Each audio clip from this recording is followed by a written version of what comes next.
안녕하세요. 오늘도 사연살롱을 찾아주셔서 감사합니다. 결혼 8년 만에 이혼을 결심한 여성이에요.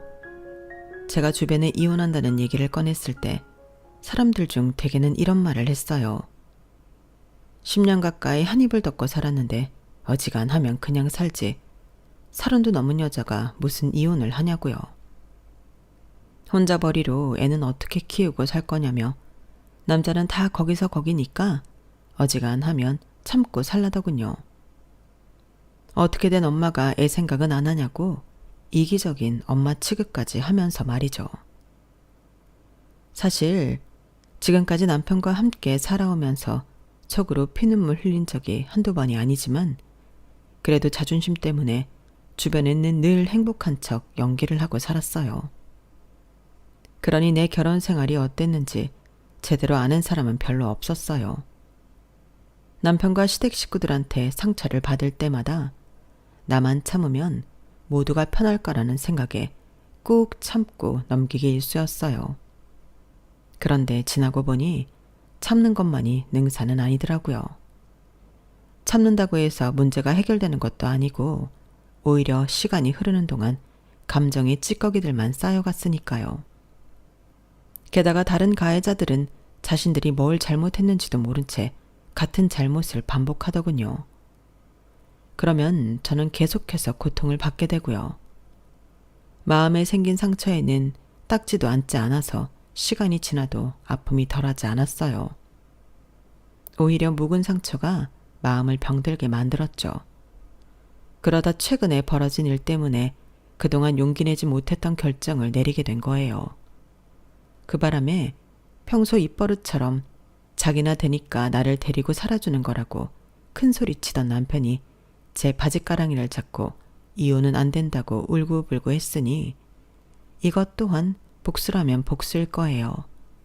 참 신기하죠? 그래도 한때는 서로 사랑해서 결혼까지 하게 된 건데 함께 산 지 8년 만에 원수처럼 변했으니까요. 세상에 변하지 않는 건 없다지만 참 서글픈 일이 아닐 수 없네요. 지금이야 남편의 숨소리만 들어도 짜증이 올라오는 사이가 됐지만 한때는 남편이 제 인생의 유일한 구원자 같은 사람이었어요. 남편과 결혼을 하기 전 저는 결혼 문턱까지 갔다가 파혼한 경험이 있어요. 당시 사귀던 남자는 저와 대학 CC로 저는 같은 과 2학번 선배였어요. 대부분의 한국 남자들이 그렇듯 선배도 군복무 때문에 복학 후에는 후배들과 함께 강의를 들어야 했고 그렇는 저와 만나게 되었죠. 당시만 해도 저희 집에 꽤 살던 때라서 졸업 후에는 함께 영국으로 유학을 갈 계획까지 세우고 있었어요. 선배 집안도 남부럽지 않게 사는 집이라서 유학 자금에 대한 걱정은 없었죠. 그런데 생각지 못한 일이 벌어진 거예요. 아빠가 하시던 사업이 휘청하기 시작했거든요. 결혼 얘기가 나올 때까지만 해도 금방 복구될 줄 알았어요. 그런데 설상가상으로 아빠가 믿었던 직원이 공금 횡령을 해서 외국으로 도망을 치는 바람에 회사는 더 어려워지고 말았어요. 부모님은 수습을 위해 정신없이 사방으로 돈을 구하러 다녀야 했기에 예비 시댁에는 제가 말씀을 드리기로 했어요. 그때까지만 해도 저는 아빠 사업이 흔들리는 게 제 결혼에 큰 영향을 끼치진 않을 거라고 섣부른 낙관을 하고 있었어요. 그래서 큰 걱정 없이 선배한테 전화했던 건데 선배가 제 얘기도 듣기 전에 대뜸 이러는 거 있죠. 다윤아, 너희 아버지 회사 소식 들었어. 그래서 말인데 앞으로 연락 안 했으면 좋겠다. 우리가 더 연락할 이유 없잖아. 오빠, 지금 뭐 하는 거야? 설마 이렇게 끝내자고? 아무리 그래도 그렇지 어떻게 이럴 수가 있어. 그럼 내가 뭘 어떻게 해야 하는데? 헤어지는데도 예의가 있는 거야. 먼저 나한테 자초지종이라도 듣고 최소한 위로 몇 마디라도 하고 헤어지자는 말을 할 수 있는 거잖아. 어떻게 결혼까지 하려고 했던 사람한테 이렇게 매정하게 굴 수가 있어? 다윤아, 정신 차려. 결혼이 애들 장난인 줄 알아? 내가 애초에 너랑 결혼하겠다고 한 이유가 뭘 것 같아? 비슷한 집안끼리 만나 결혼하면 서로 도움이 될 것 같아서 그런 거야. 솔직히 너도 그래서 나 고른 거 아니었어? 그런데 갑자기 니네 집이 망해버리면 우리 집 입장이 얼마나 곤란하겠냐? 계획에 차질이 생겨버렸는데 따지고 보면 예의 없는 건 우리가 아니라 너희 집이야. 이럴 땐 우리 쪽에서 먼저 말 안 해도 너희 집에서 결혼은 없던 일로 하자고 해야 되는 거라고. 그게 인간적인 도리라는 거야. 암튼 더 길게 말하고 싶지 않으니까 전화 끊자. 아, 그리고 학교에선 우리 헤어진 거 천천히 알리는 걸로 해. 너희 집 망하자마자 헤어진다고 하면 괜히 나만 욕먹을 거 아니야. 어차피 이번 학기 마치면 유학 떠날 생각이었으니까 그때까지는 사귀고 있는 걸로 하라고. 선배는 지금까지 사귀면서 단 한 번도 들어본 적 없는 싸늘한 말투로 파혼 요구를 했어요. 저랑 파혼하고 한 달도 안 돼서 맞선 자리마다 빠지지 않고 나가던 선배는 결국 새로운 결혼 상대와 함께 이듬해 봄에 영국으로 유학을 떠났어요. 그 무렵 아빠 회사는 결국 파산했고 저희 가족은 그동안 살면서 누리던 모든 걸 잃었어요. 집도 차도 바닥에 드러나지 않을 줄 알았던 돈까지 모두요. 그렇게 남은 건 일산에 위치한 낡은 아파트 한 채였어요. 우리 네 식구가 살기에는 턱없이 좁은 집이었지만 당시엔 그런 집이라도 건진 게 천만 다행이었어요. 부자가 망해도 3년은 산다고 하지만 그것도 어떻게 망하느냐에 따라 다른 거더라고요. 저희 집의 경우는 정말 폭삭 가라앉았거든요. 그도 그럴 게 회사가 점점 기울어져서 망했다면 뭔가 대책을 세워왔겠지만 믿었던 직원한테 예고 없이 뒤통수를 맞은 거라서 정말 뭐 하나 챙길 겨를이 없었어요. 고등학생인 남동생을 제외하고 성인인 아빠, 엄마, 저 이렇게 셋이나 있었지만 현실적으로 돈벌이가 가능한 사람은 저뿐이었어요. 유학 떠날 생각에 딱히 취업 준비를 하지 않았던 저는 발등에 불 떨어진 사람처럼 헐레벌떡 취업 전쟁에 합류했어요. 일찍 일어난 새가 벌레를 찾는 것처럼 미리 준비했던 동기들에 비하면 떨어지는 곳이기는 했지만 그래도 4대 보험도 되고 각종 경조사비까지 나오는 곳에 합격했어요. 제 취업으로 가족들 의료보험까지 해결할 수 있어서 그게 제일 다행이었어요. 아무래도 집이 망하고부터는 그 충격에 부모님 건강이 안 좋아지셨거든요. 그래서 더 취업을 서둘렀던 것도 있어요. 과거를 잊은 민족에게 미래는 없다고 하지만 망한 집에서는 과거를 기억하기보다는 현실을 직시하는 게 중요했어요. 결혼하고 지금까지 전업주부로 사셨지만 본인 손으로 생선 한 번 만져본 적 없던 엄마는 30년 만에 마트가 아닌 재래시장을 다니며 현실에 적응해 나갔고 동생은 자가용 등하교가 아닌 버스 카드를 들고 학교를 다녔어요. 아빠는 자존심을 내려놓고 세차장에 취직하셨는데 처음엔 온몸에 파스를 붙이실 정도로 힘들어 하셨는데 얼마 지나고 나서부터는 오히려 식사량이 늘 정도로 건강해지셨어요. 돈 안 들이고 운동까지 하는 셈이라고 농담까지 하실 정도로 아빠는 노동을 통해 그동안의 충격에서 많이 벗어나셨어요. 식구들이 조금씩 새로운 생활에 적응해 가는 동안 저도 회사 생활에 적응해 나가야 했어요. 하지만 생각처럼 쉽지만은 않더라고요. 저는 제가 일머리가 없는 사람이라는 걸 그때 처음 알았어요. 같은 걸 배워도 동기들은 금방 알아듣는 걸 저는 몇 번의 시행착오를 겪은 후에야 터득하게 됐거든요. 그러다 보니 선배들한테 싫은 소리도 많이 듣고 동기들 사이에서도 따돌림 비슷한 걸 당하게 됐어요. 제 일처리가 미숙해서 동기들이 대신 일을 떠맡거나 하는 일이 몇 번 있었는데 그래서 미움을 사게 됐거든요. 퇴근 후에 저만 빼고 모여서 맥주도 마시고 주말에 모여서 영화도 보는 것 같더라고요. 차라리 제가 몰랐으면 좋았겠지만 그걸 또 제가 있는 곳에서 얘기들을 하니 모르려고 해도 모를 수가 없었어요. 그래서 점점 더 스스로 동기들과 함께하는 자리를 피하게 됐고 점심시간에도 업무를 핑계로 혼자 점심을 먹곤 했어요. 점심이라고 해봐야 삼각김밥이나 편의점 샌드위치에 불과했지만요. 비록 회사 내에서는 업무 외적인 일로도 많이 힘들었지만 퇴근 후 집에 돌아가서는 그런 티를 낼 수가 없었어요. 제가 힘든 모습을 보이면 저보다 부모님 마음 아파하실 게 뻔하니까요. 그래서 집에 돌아오는 순간부터 연기 아닌 연기를 하게 됐는데 그러다 보니 마음의 병이 점점 더 심해져 갔어요. 그런데 그거 아시죠? 마음에 틈이 생겼을 때 손쉽게 속을 수 있다는 걸요. 언젠가 다큐멘터리에서 봤는데 사기꾼들의 주 타깃이 되는 건 외로움을 타는 사람이거나 마음의 상처를 입은 사람들이래요. 제 남편을 사기꾼이라고 할 수는 없지만 제게 있어서는 그에 버금가는 사람이기도 해요. 그 남편을 만난 게 제 인생에서 가장 힘들었던 순간이었어요. 회사 생활에 적응을 못하고 겉돌던 그때 저희 회사와 협업을 하던 공기업이 있었는데 남편은 거기 직원이었어요. 공동 프로젝트를 통해 남편과 자주 미팅을 갖게 되었고 업무적인 일로 자주 통화도 하다 보니 금방 가까워진 거예요. 남편은 사교적인 사람이라서 저희 부서 사람들과도 꽤 친했는데 그런 남편 덕분에 저도 저희 부서 사람들과 전보다 더 가까워지게 되었죠. 남편이 중간에서 다리를 놔준 덕분이었어요. 협업이 성공리에 끝나고 난 뒤에도 남편과 연락을 이어갔는데 그러다 보니 일 외적으로 가까워지게 됐어요. 더 관계를 진전하고 싶어하는 남편과 달리 저는 주저하게 됐는데 아무래도 한번 파혼의 경험이 있던 터라 진지한 관계로 이어지는 게 살짝 부담되더라고요.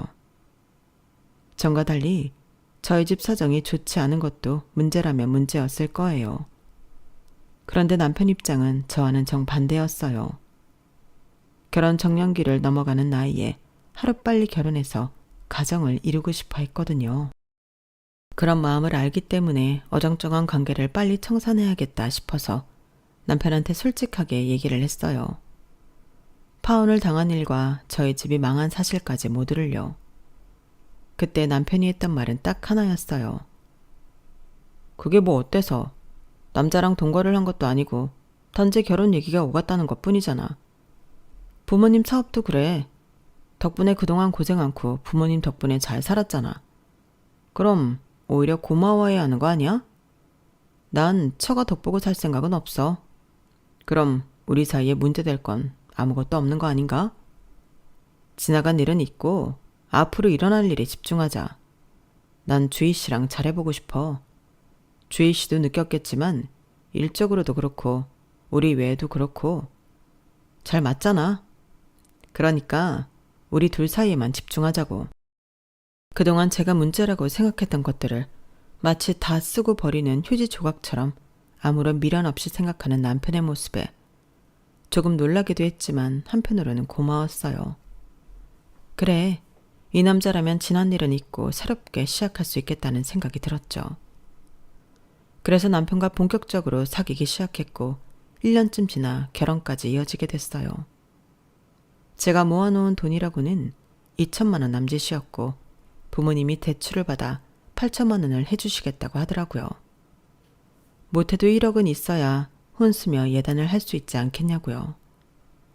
부모님 입장에선 아무리 집이 망했어도 큰딸 혼수는 제대로 챙겨서 보내주고 싶으셨나 봐요. 하지만 제 입장에선 그러고 싶지 않았어요.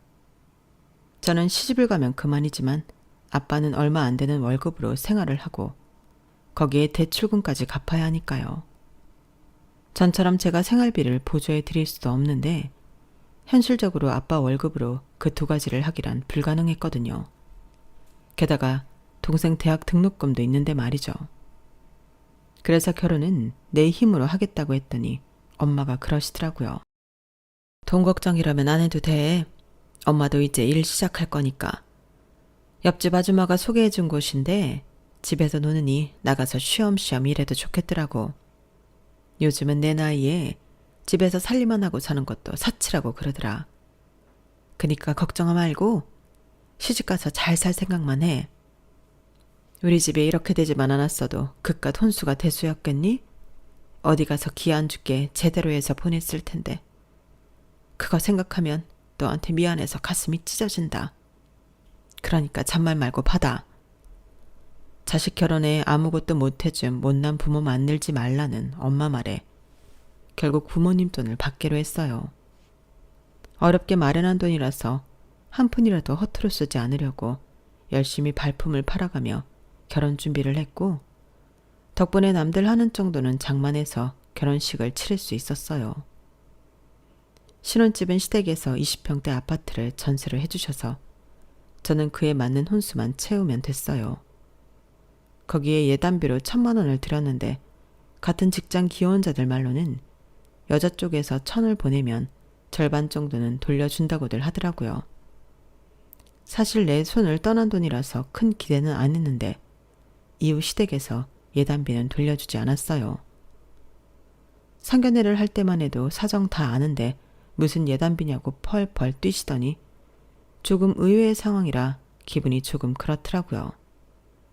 그런데 웃긴 건 결혼 후 시어머니께 들었던 말이에요. 남들은 며느리 들이면서 명품 백이니 모피니 많이들 받던데 난 니네 친정이 망한 데라서 뭐 하나 받은 게 없잖니. 나도 사람이다 보니 가끔은 친구들이 며느리한테 받은 백 들고 와서 자랑할 때면 내 팔자는 왜 이런가 싶기도 하다. 예단비로 1,000만 원이나 들였는데 그걸로 하나 사시지 그랬어요. 라는 말이 목구멍까지 올라왔지만 차마 내뱉지는 못했어요. 시댁에서 2억 5천 전셋집을 해주셨으니 억울한 마음이 들긴 하겠다고 생각했거든요. 이후로도 어머님은 톡하면 제가 혼수로 해온 게 없다고 다른 집 며느리들이랑 비교를 하셨어요. 그러면서도 꼭 이렇게 덧붙이셨죠. 나 하나 되니까 그냥 참고 넘어갔지. 다른 집 시어머니들이면 그냥 안 넘어갔다. 넌 시집 잘 온 줄이나 알아. 어머님이 하도 생색을 내시길래 하루는 인터넷에 서치를 해봤어요. 내가 그렇게 못해간 건가 해서요. 그랬더니 제가 결혼할 당시 여자 쪽 평균 결혼 비용이 7,000만 원이더라고요. 그러니 1억을 해간 저는 평균보다는 많이 해갔다는 뜻인 거죠. 그런데도 툭하면 결혼할 때 해온 게 없다고 그러시고 다른 집 며느리 들먹이시면서 제 친정 흉을 보셨어요. 예, 부자가 망해도 3년은 산다던데 네 친정은 어떻게 다 날리고 아무것도 안 남을 수가 있니? 숨겨둔 땅이나 비자금 같은 것도 한 푼 없어? 하긴 그럴 능력이 되는 사람이면 회사를 날려먹지도 않았겠지. 어머님, 무슨 말씀을 그렇게 하세요? 왜? 내 말이 듣기 좀 그랬니? 난 그저 안타까워서 한 소리야. 그렇잖아. 잘 살던 집이 망했으니 너희 부모님도 힘드실 테고. 무엇보다 궁금횡령이 간 놈이 괘씸해서 그러지. 아무튼 너도 고생이 많았을 거고. 늘 이런 식으로 사람 기분 나쁘게 만들고는 제가 화낼 기색에 보이면 아무것도 아니라는 듯 무마하려고 하셨어요. 슬쩍슬쩍 간보면서 사람 깔보고 열받게 하는 재주는 정말 탁월한 분이셨죠. 그나저나 이번 추석에 며칠이나 있다 갈 거니? 네? 며칠이라뇨? 얘도 참, 올해는 연휴가 5일이나 된다던데 그럼 딸랑 하루 있다 가려고 그랬어? 출근도 해야 하니까 3일 정도 자고 가면 되겠다. 그치? 아니 뭐 이런 경우 없는 말이 다 있대요. 5일 쉬건 4일을 쉬건 추석 당일은 하루뿐인 거잖아요. 그 하루를 시댁과 친정을 나눠서 가야 하는데 애초에 며칠을 있을 거냐는 말은 말이 안 되는 거 아닌가요? 그래서 그러면 친정은 언제 가냐고 물었더니 어머님이 황당한 표정으로 제 남편을 보시는 거예요. 그러자 남편이 귀찮다는 듯 툭 내뱉더라고요. 당신 친정 망해서 먹고 살기도 급급할 텐데 굳이 우리까지 가야 돼? 아니 입장 바꿔 생각을 해봐. 사위가 찾아가면 장인 장모님이라고 편하겠냐고. 돈을 좀 쥐고 있어야 자식 사위 보기도 당당하지. 아무것도 없는데 사위 보려면 미안하고 보기 껄끄럽지 않겠냐고. 내가 가기 싫어서 그러는 게 아니라 장인 생각해서 일부러 피해주려는 거야. 그러니까 이번 추석은 당신 친정은 패스하고 우리 집에서 3일 지내자. 엄마도 혼자 계신데 명절에 적적하실 거 아니야. 기껏 노후 자금 빼서 자식 신혼집까지 해주셨는데 우리도 성의는 보여야지. 결혼하고 처음 맞은 명절에 남편은 그렇게 말을 했어요. 말로는 우리 부모님 생각하는 듯 보이지만 해석하자면 돈 없는 장인 장모까지 챙기고 싶지 않다는 얘기였어요. 그러면서 치사하게 말미에 어머님이 신혼집 해주신 걸 걸고 넘어가더군요. 그 말에 제가 어쩌지 못할 거라는 걸 아는 사람 같았어요. 할 수 없이 그때는 남편 말에 따랐는데 그게 실수였어요. 이듬해 딸을 출산한 뒤 맞은 명절에는 산후조리할 때 친정에 있었는데 또 친정에 가냐며 시댁에서만 연휴를 보냈고 이후 명절부터는 너무나도 당연하게 제 친정에 가는 건 패스해버리더라고요. 제가 올해는 내 친정에 가자고 하면 첫 해 때 했던 핑계를 똑같이 대면서요. 그렇게 결혼하고 10년이 넘도록 명절에 친정에 가보지 못했어요. 물론 거기에는 이유가 있긴 했어요. 결혼하고 4년이 되어가는 어느 날이었어요. 남동생이 전화를 했더라고요. 평소 저랑 길게 전화 통화를 하는 성격이 아닌 동생이 그날따라 쓸데없는 얘기를 한참이나 하길래 왜 이러나 싶었어요. 혹시 하기 어려운 말이라도 있나 했는데 누나, 저기 말이야. 혹시 돈 좀 있어? 왜? 등록금 모자라? 아니면 컴퓨터 바꿔야 돼? 얼마나 필요한데? 그게 실은 집주인이 전세 보증금을 2천이나 올려달라고 그러나 봐. 2년 전에 재계약할 때도 3천 올려받았으면서 이번에도 또 그러지 뭐야. 아빠가 알아서 구해보시겠다고는 하셨는데 누나도 알잖아. 우리 집 이렇게 되고 친척들도 다 연락 끊은 거. 아빠가 어디서 그 돈을 구하겠어. 그럴 수 있었으면 누나 결혼시키느라 집 팔고 전세로 돌리지도 않았을 텐데. 순간 제가 잘못 들은 게 아닌가 했어요. 제 결혼 때문에 집을 팔았다는 건 처음 듣는 얘기였으니까요. 재윤아, 너 그게 무슨 소리야? 내 결혼 때문에 집을 팔다니? 알고 보니 제가 결혼할 때 결혼자금을 대주시느라 집을 팔고 전세로 돌리셨던 거더라고요. 2년 뒤 재계약을 할 때는 그래도 집을 팔고 전세 보증금까지 차익이 남은 게 있어서 그걸로 해결했지만 이번엔 그마저도 힘들게 된 거였죠. 이런 사실도 모르고 마음 편히 살았던 제가 너무 한심하고 이기적으로 느껴졌어요. 그래서 돈은 내가 마련해 주겠다고 말하곤 부모님께 나는 모르는 걸로 하라고 했어요. 돈은 동생이 공모전에 당선돼 상금 받은 걸로 둘러대기로 했고요. 그리고 그날 밤 저는 남편한테 친정 상황을 얘기했어요. 자존심 상하고 창피하긴 했지만 그래도 부부 사이에 금전적인 문제로 거짓말을 할 수는 없었거든요. 그래서 말인데 내가 모아둔 돈 중에서 2천만 원을 친정에 보내주고 싶은데 당신이 이해 좀 해주면 안 될까? 당시 제 수중에 돈이 있었던 건 우리 부부가 합의했던 월급 관리 방식 덕분이었어요. 결혼 전에 남편이 그랬거든요. 공동 생활비를 제외한 돈은 각자 관리하자고요. 그래서 결혼하고 쭉 공동 생활비를 제외한 돈은 각자 가지고 있었어요. 그렇게 모은 돈은 나중에 집을 사거나 목돈이 필요할 때 나눠서 쓰자고요. 그런 돈에서 일부를 친정에 보내는 거니까 남편의 허락을 받아야만 했죠. 아니, 꼴랑 8천이 없어서 집까지 파셨던 거야? 진짜 이런 말하긴 좀 그렇지만 당신 부모님 해도 해도 너무한다. 아니, 집도 없으면 나중에 노후는 어쩌려고.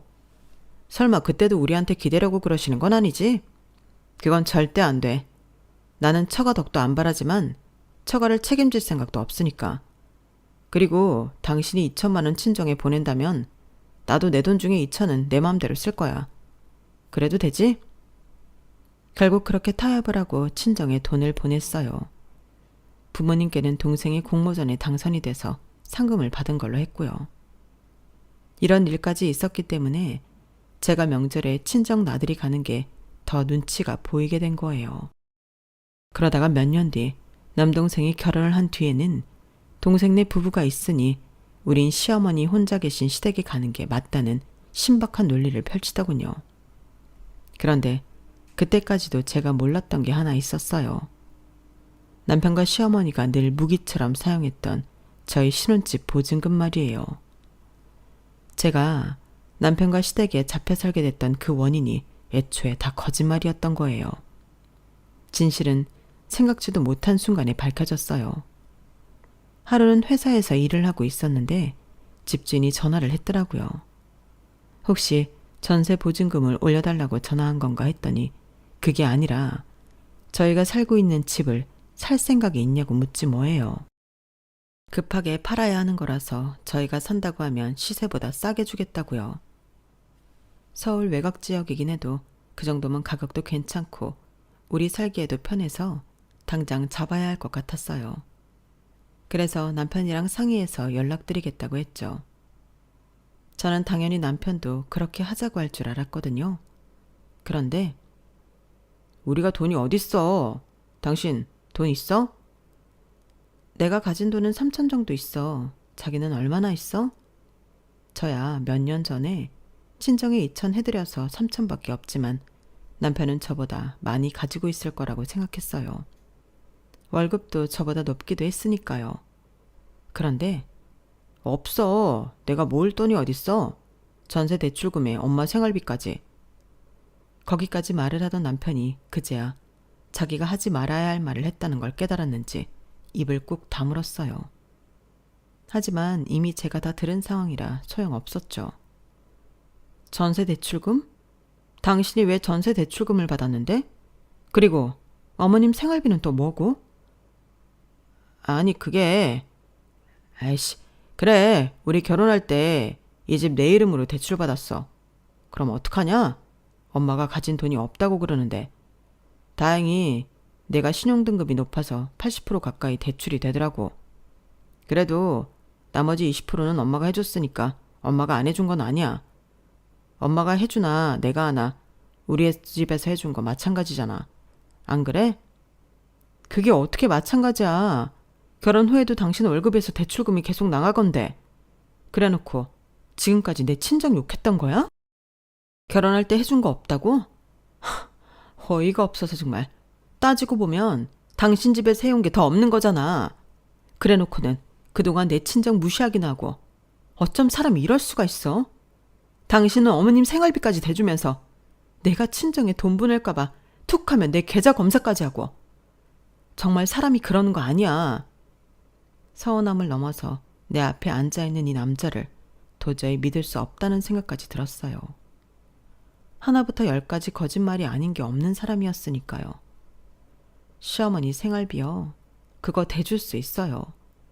자식이 부모 부양하는 건 당연한 거니까요. 그런데 적어도 남의 부모 가슴에 못 박으면서까지 그러면 안 되는 거죠. 명절에 친정 잠깐 들리자고 하는 것도 치사하게 돈 얘기 꺼내면서 못 가게 하고, 내 친정에 갈 때는 빈손으로 가면서 자기 엄마 집에 갈 때는 저한테 이거 사와라 저거 사와라 시키는 것도 그렇고, 처가 덕은 기대도 안 한다고 하면서도 회사 운영할 때 비자금 한 푼 못 챙긴 우리 아빠를 한심하게 얘기했던 것까지.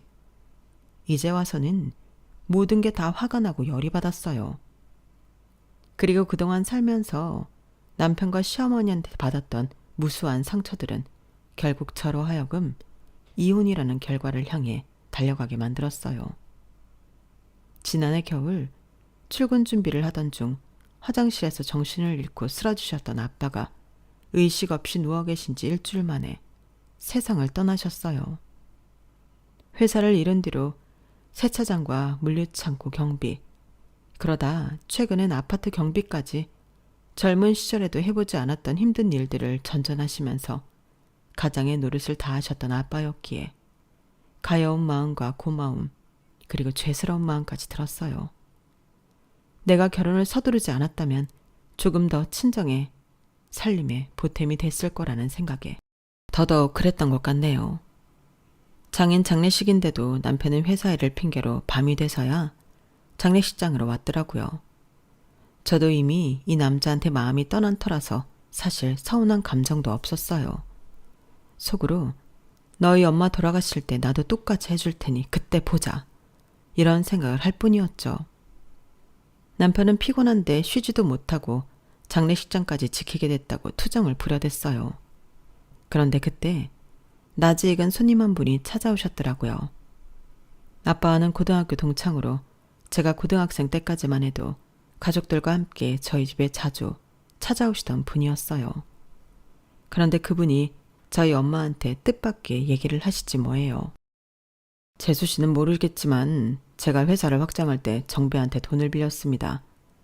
당시에도 꽤 큰 돈이라 담보로 제 수위의 땅을 맡겼는데 정배가 그 어려운 상황에도 그 땅을 처분하지 않았더라고요. 덕분에 몇 년 전에 그 땅을 처분할 수 있었습니다. 돈으로 받은 건 아니고 아파트 단지가 들어선다고 해서 집으로 대신 받기로 했었는데 면적이 넓어서 그랬는지 50평대 아파트 2채를 받게 됐지 뭡니까. 오랜 시간 원금은 고사하고 이자 한 번 못 보냈는데도 한 번도 닥달하는 일도 없고 땅도 처분 않고 있어준 게 고마워서 그중 한 채는 정배한테 넘기려고 연락을 해봤지만 통 연락처를 아는 사람이 없더군요. 회사가 넘어가고 주변 사람들과 연락을 끊어서 그랬던 모양인데 이렇게 부고를 받게 될 줄이야. 너무 늦게 찾아와서 죄송합니다. 동생이 아빠 수첩에 적혀있던 수백 개의 번호로 부고 문자를 보냈는데 아빠 친구분한테도 그 문자가 갔던 모양이었어요. 한참을 아빠 영정 앞에서 눈물을 흘리던 친구분은 저희 엄마한테 아파트 관련 서류가 담긴 봉투를 건네주고 가셨어요. 저희 집 사정을 들어보시고는 세금 문제까지 정리해서 조만간 다시 연락을 주시겠다고 하시더군요. 아빠 친구분이 저희 몫으로 주고 가신 아파트는 매매가가 25억이 조금 넘는 아파트였어요. 아빠가 조금만 더 일찍 이 사실을 알았다면 얼마나 좋았을까 하는 생각이 들어서 눈시울이 뜨거워졌어요.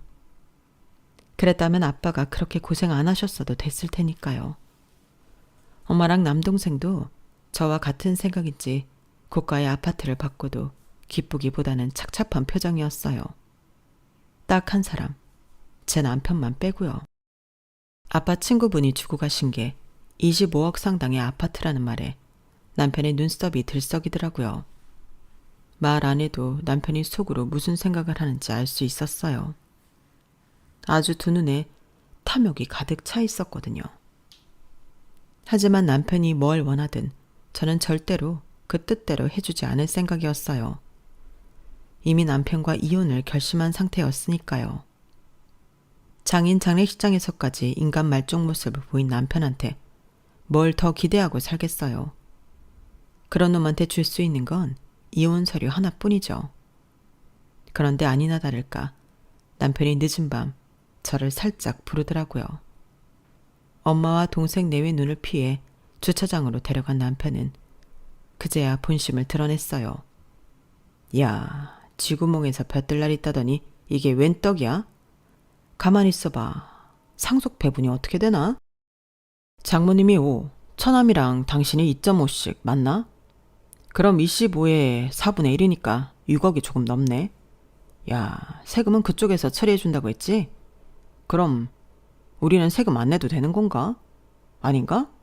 그래도 상속세는 따로 내야 되나? 이놈의 상속세가 문제네. 뭐 그래도 없던 돈이 수억씩이나 손에 들어오는 건데 그 정도는 이해해야지. 여보, 우리 그 돈 받으면 엄마 차 좀 바꿔주자. 우리 엄마 소원이 벤츠 끌고 마트 가는 거거든. 야, 이번 생에 그 소원 못 들어드리나 했는데 이렇게 장인 덕에 이루게 됐네. 요즘 벤츠가 얼마나 하려나? 아주 떡줄 사람은 생각도 않는데 지 혼자 김치국을 사발로 들이키고 있었어요. 장인 장례식장에 들어서면서부터 아주 싫은 티 팍팍 내며 힘들어 죽겠다고. 장인은 죽을 거면 주말에 죽지 왜 평일에 죽어서 쉬지도 못하게 하냐고 투덜대던 그놈이 맞나 싶을 정도로 아주 신이 나서 날아갈 것 같더라고요. 당신 참 뻔뻔한 사람이다. 우리 아빠 유산을 왜 당신이 챙겨? 그걸로 왜 당신 엄마 벤츠를 사줘야 되냐고. 그게 네 돈이니? 가난한 친정이라고 명절에 찾아가지도 않았으면서 유산은 탐이 나나 보지? 넌 정말 인간 쓰레기다. 적어도 오늘만큼은 내 앞에서 그딴 소리는 하지 말았어야지. 부모 잃은 배우자 옆에서 그게 할 소리냐고. 너 같은 놈이랑 8년이나 산 내 인생이 불쌍하다. 잘 들어. 나 아빠 장례식 끝나면 바로 너랑 이혼할 거야. 너 같은 놈이랑은 하루도 더 못 살겠다고. 그러니까 이대로 너 갈 길 가. 당장 꺼지라고. 그러자 남편은 눈알이 커다래지더니 제 양 어깨를 잡고 흔들어댔어요. 아니 여보, 그런 게 어딨어. 지난 8년 동안 힘든 고비 같이 넘어왔는데 이제 빚 보게 되니까 헤어지자고? 이렇게 이기적인 결정이 어딨냐고. 난 이혼 못해. 절대 안 해. 막말로 내가 바람을 피웠어. 가장 노릇을 못했어. 뭐 하나도 이혼 사유에 해당되는 게 없는데 내가 왜 이혼을 당해야 하냐고. 절대 안 돼. 놀고 있네. 이혼 사유가 없어? 넌 시작부터 이혼감이었어. 당신 집에서 해줬다고 했던 전셋집, 그거 당신이 대출받았던 거 나한테 속인 거잖아. 당신 월급으로 어머님 생활비 대준 것도 지금까지 나 속여왔던 거잖아. 그것만으로도 넌 이혼 사유 충족이야. 그래놓곤 툭하면 내 친정 돈 없다고 무시하고 돈 없는 처가엔 뭐하러 가냐고 명절에도 한 번 안 찾아갔지? 그뿐이야? 친정에 2천만 원 해주는 걸로 나를 얼마나 들들 볶았어. 내가 일 그만둘까봐 출산휴가 끝나기도 전부터 살 빼라고. 업무 복귀할 사람이 몸이 그게 뭐냐고. 얼마나 나를 힘들게 했냐고. 내가 친정에 돈 보낼까봐 내 계좌 검사까지 하면서 정작 네 돈은 네 멋대로 다 쓰고 살았잖아. 그래놓곤 이제 와서 우리 아빠 유산을 노려? 그 돈으로 네 엄마 차 바꿔줄 생각을 해? 네가 그러고도 인간이니? 사람이야. 네가 원하든 원치 않든 상관없어. 난 너랑은 절대 못 사니까. 소송을 해서라도 이혼할 거야. 이번만큼은 절대 물러설 수 없는 상황이라서 저는 이를 악물고 달려들었어요. 그러자 남편은 제 치맛자락을 보여잡고 울먹이면서 자기가 다 잘못했다고 싹싹 빌더군요. 그런데 그런 남편을 보면서 제가 무슨 생각을 했는지 아세요? 저놈이 우는 건 나랑 헤어지기 싫어서가 아니라 장인이 남긴 유산을 놓치기 싫어서 그런 거라는 생각이 들더라고요. 그건 아마도 남편이 제가 완전히 신임을 잃었다는 증거이자 우리 부부는 돌이킬 수 없는 상황까지 다다랐다는 증거일 거예요. 아빠 장례식이 끝나고 저는 남편한테 이혼 서류를 내밀었지만 남편은 끝까지 거부했어요. 그래서 결국 소송까지 가게 되었죠. 그 바람에 남편은 제게 양육비는 물론 위자료까지 물어주게 되었어요. 그러게 진작에 이혼 서류에 도장 찍었으면 재산 분할을 끝으로 깔끔하게 헤어질 수 있었는데 끝까지 고집 부리다가 위자료까지 물어주게 되었으니 참 멍청한 짓을 한 셈이죠. 이혼 후 저는 딸아이를 데리고 친정 엄마와 함께 살고 있어요. 아빠 친구분한테 받은 집에서요.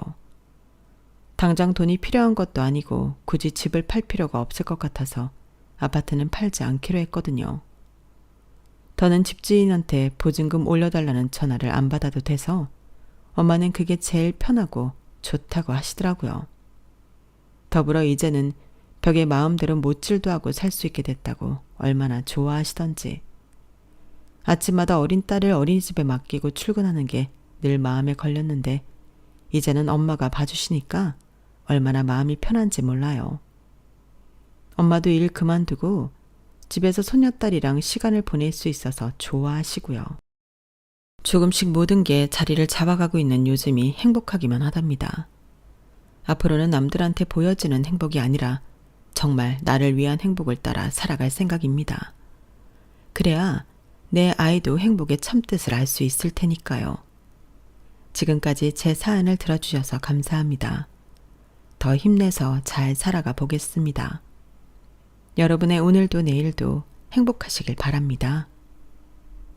여러분, 사연 댓글에 응원과 현명한 조언 부탁드려요.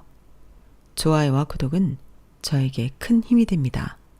오늘도 좋은 일 가득하세요.